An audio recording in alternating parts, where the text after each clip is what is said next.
Happy Monday, Trailblazers. Once again, I'm sorry I can't be there today. I promise I will be back tomorrow. You guys know I hate missing school, but unfortunately for this family trip, it was unavoidable. Okay, now that we got that out of the way, you guys see your bell ringer on the board. It's a lot to write. I wouldn't necessarily write everything. Just kind of summarize it the best you can, and then pick an answer choice, F, G, H, J, or K. I'm going to give you guys, let's say, 3 minutes to work on this, and then we'll go through it together.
About 1.5 more minutes.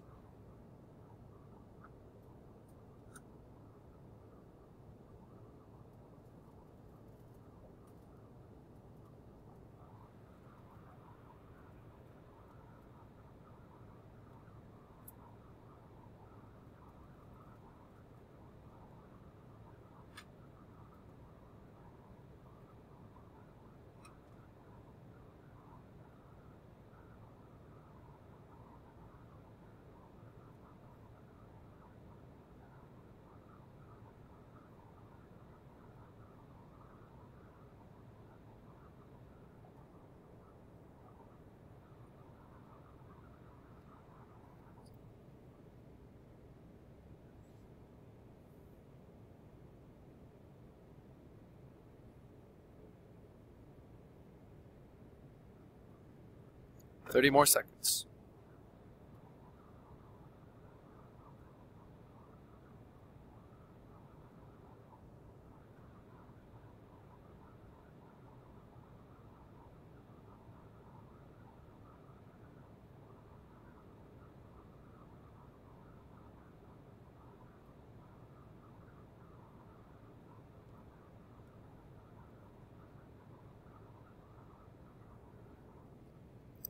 Alright, hopefully by this time you've reached an answer choice.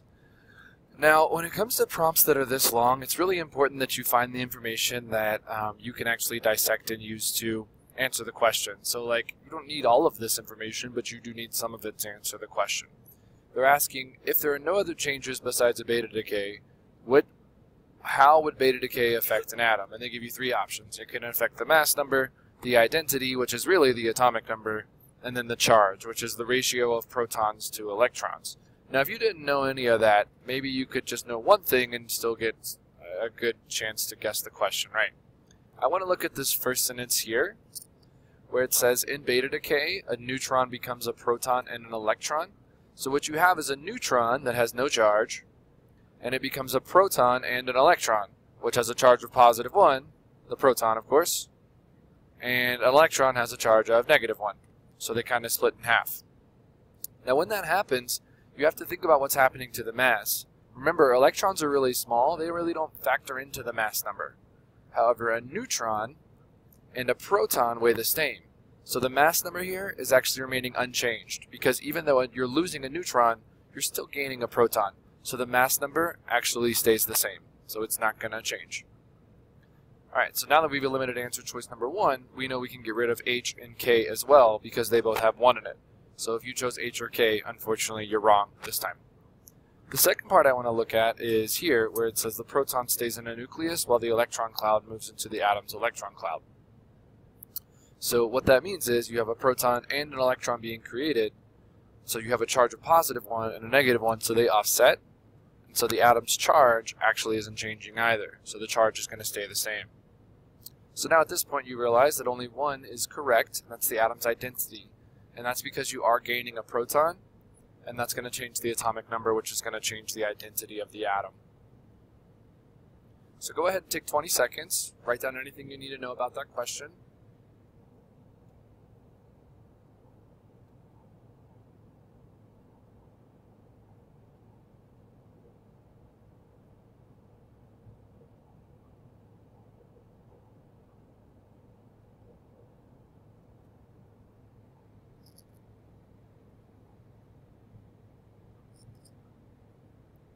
Alright, I'm going to give you 30 seconds. Take out your packet and a periodic table and turn to page 11, please. 30 seconds. Go ahead.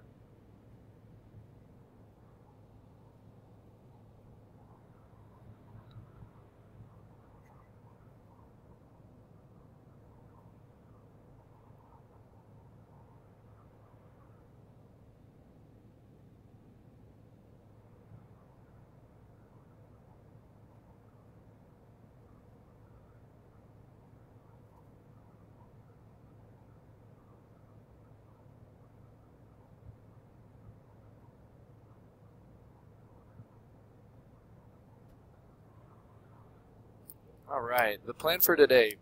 We're going to learn how to write balanced reactions. This is sort of our first step in this new unit, which is writing reactions. So we talked about nuclear reactions last week, and now we're talking about just basic chemical reactions. I'm going to give you some notes on the law of conservation of mass, which we talked about in 8th grade. Well, not you and I, but Mr. Iverson and you guys talked about in 8th grade. And then we're going to do some practice that's visual that kind of helps, I think, explain this very clearly. Your homework is page 14 in the Unit 4 packet. I'm planning on you guys having about 10 minutes at the end to work on that, so hopefully you can finish that in class today and you won't have any homework for tonight. Alright, let's go ahead and get started. We're on page 11, where it says Notes on the Law of Conservation of Mass. Okay, go ahead and fill in the key vocabulary here. There's basically three key vocabulary words that you're probably not familiar with. The first is the reactants.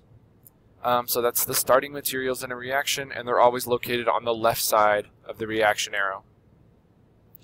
The products are the substances that are made or formed. Think about like the substance being produced, kind of makes sense. And they're always located on the right side of the arrow. The final vocabulary word we're learning today is called aqueous. Anything that's aqueous, and sometimes you'll see a little symbol that says AQ here. They are solutions. So that means the substance dissolves in water. It's soluble. That's what that word means. Say it with me. Ready? 1, 2, 3. Aqueous. I can't hear you, but I'm assuming that was pretty good. Okay, on to the next part. So in a chemical reaction, they're going to ask you sort of simple questions like this sometimes. So we're just going to go ahead and answer them together, and then you guys will do one on your own. So they're asking, what are the products for this chemical reaction? And you can see here we have hydrogen peroxide, that's H2O2. See how it's aqueous? And then it's decomposing, breaking into oxygen gas and water, which is liquid. In the parentheses here, those are the states of matter for the reactants and the products. You can see hydrogen peroxide is aqueous, oxygen's a gas, and then the water is a liquid there. That's an L, lowercase l, not an I.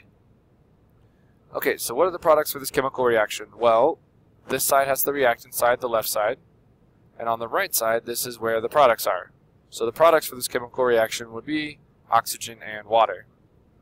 And you can write the states of matter, or you don't have to. Doesn't matter in this case. You just need to know the products are on the right-hand side. For question 2, it says, what is the physical state of the reactant? Well, I know that the reactant is on the left-hand side, so I look over here, and I can see the physical state is in the parentheses here. It's AQ, and AQ means that it's aqueous, or dissolved in water.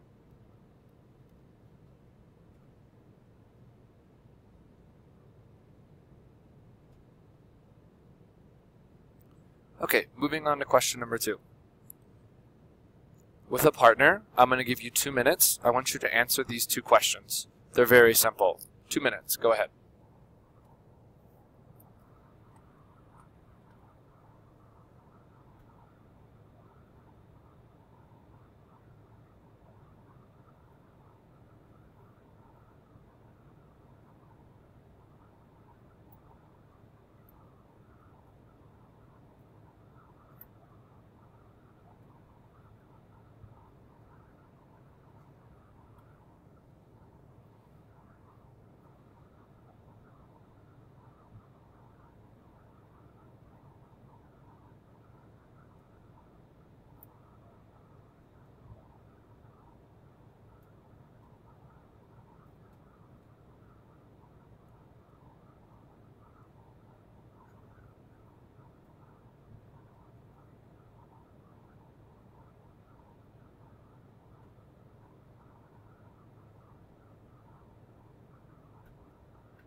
I'm sure most of you are pretty close to being done, but I'm going to give you 30 more seconds.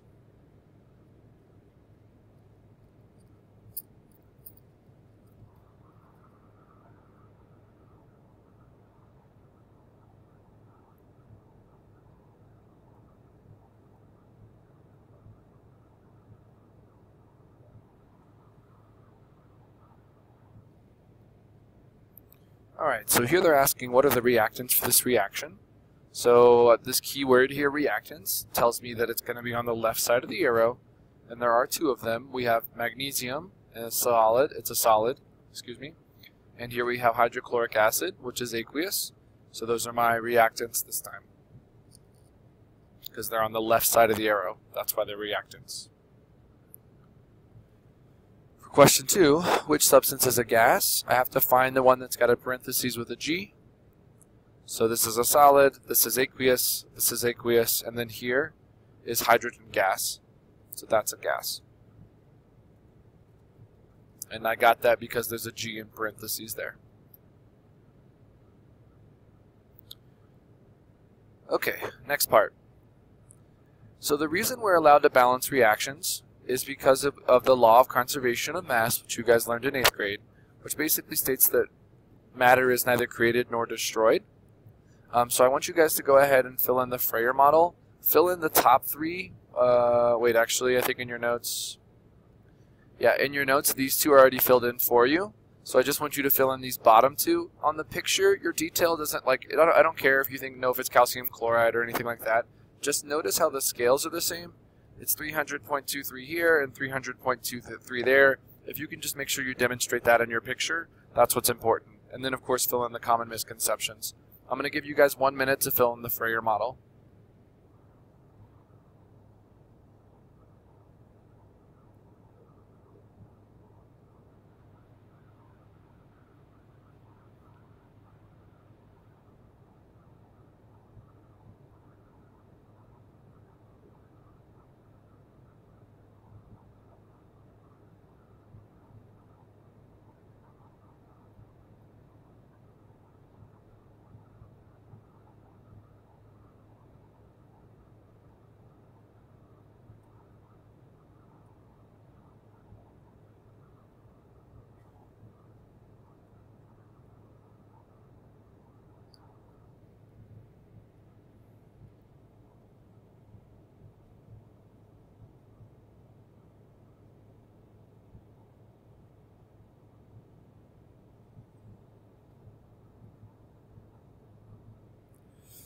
Okay, the law of conservation of mass basically says that whatever is on the left side of the reaction is also going to be on the right side of the reaction, and that any discrepancies in mass are just sources of error.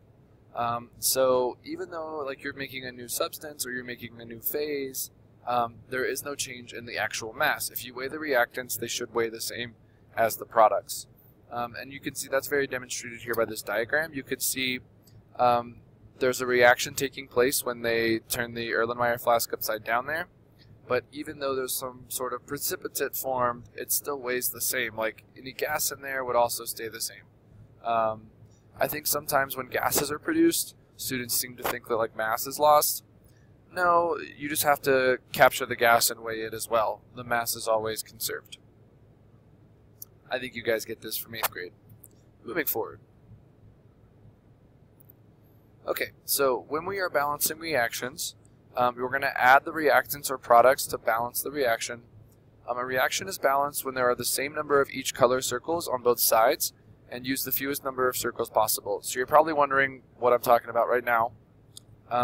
But basically, it's a visual way to balance reactions, and we're going to go through it together. If you're someone who likes to use colors, I'm going to give you 30 seconds right now. Take out at least 2 different colors so that you can use them for the experiment. 30 seconds. Go ahead.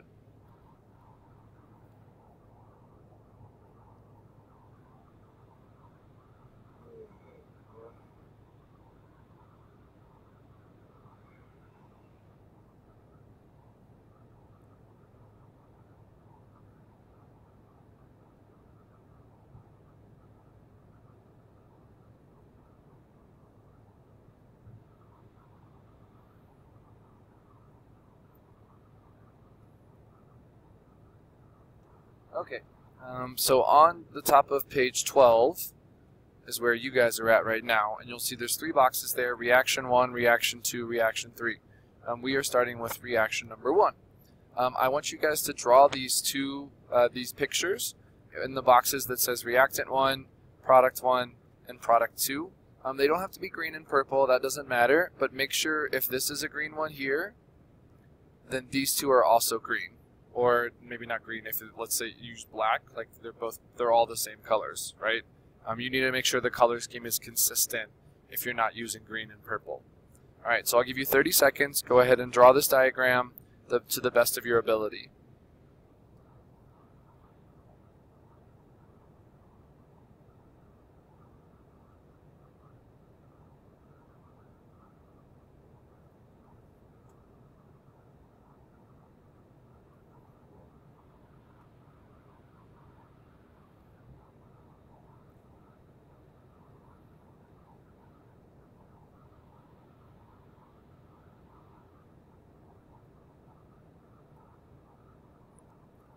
Okay, so by now you should have drawn those 6 circles. You guys are in 10th grade. I don't think that was that difficult.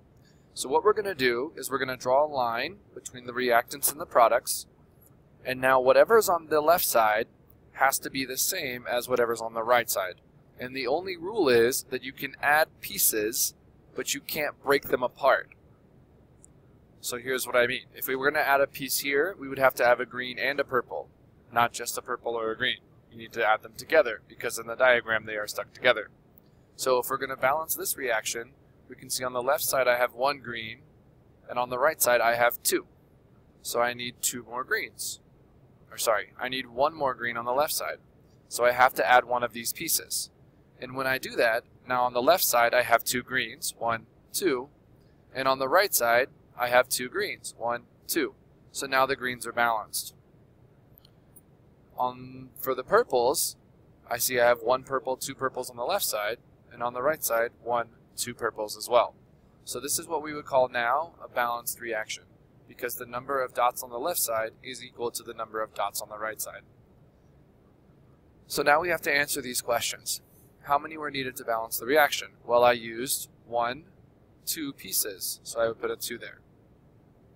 How many of these pieces did I use? Just 1. And then how many of these pieces did I use? Just 1 again. So now you've probably figured out these are meant to represent atoms. And so what would this look like in an actual chemical reaction?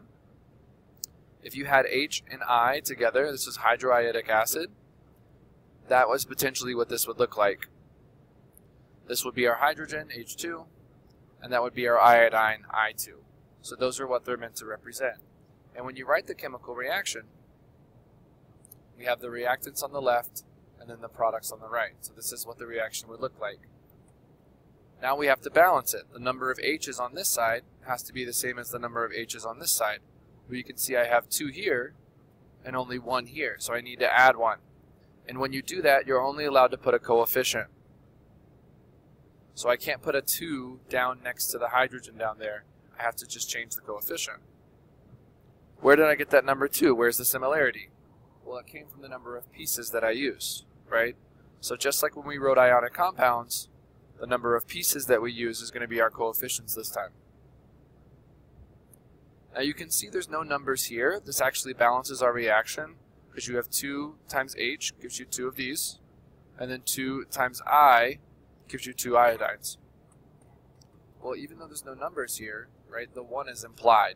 So if there's not a number, just like if you write X, it's really 1X, then the 1 is implied.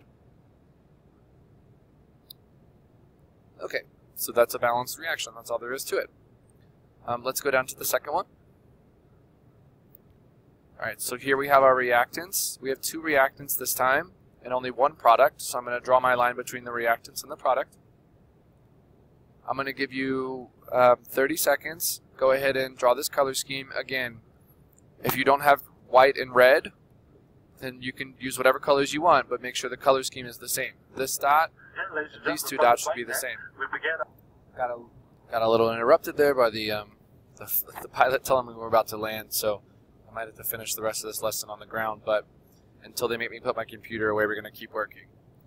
You guys have, let's say, 20 more seconds. Go ahead and draw the diagram.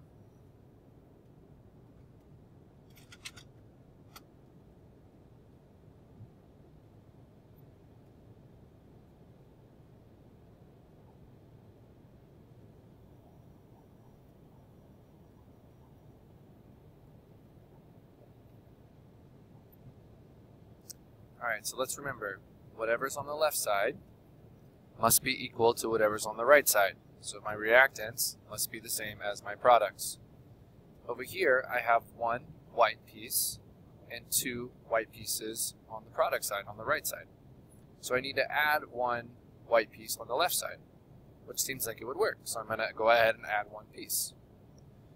Now, that balances my white pieces. That's good. 1, 2, and then 1, 2 on the right. Alright, now I have to figure out the red pieces, and this is where it gets a little tricky.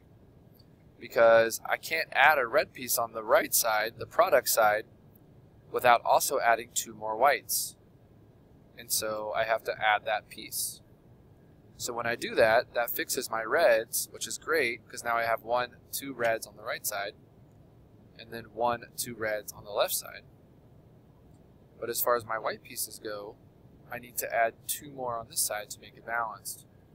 So I add 2 more white pieces on the reactant side.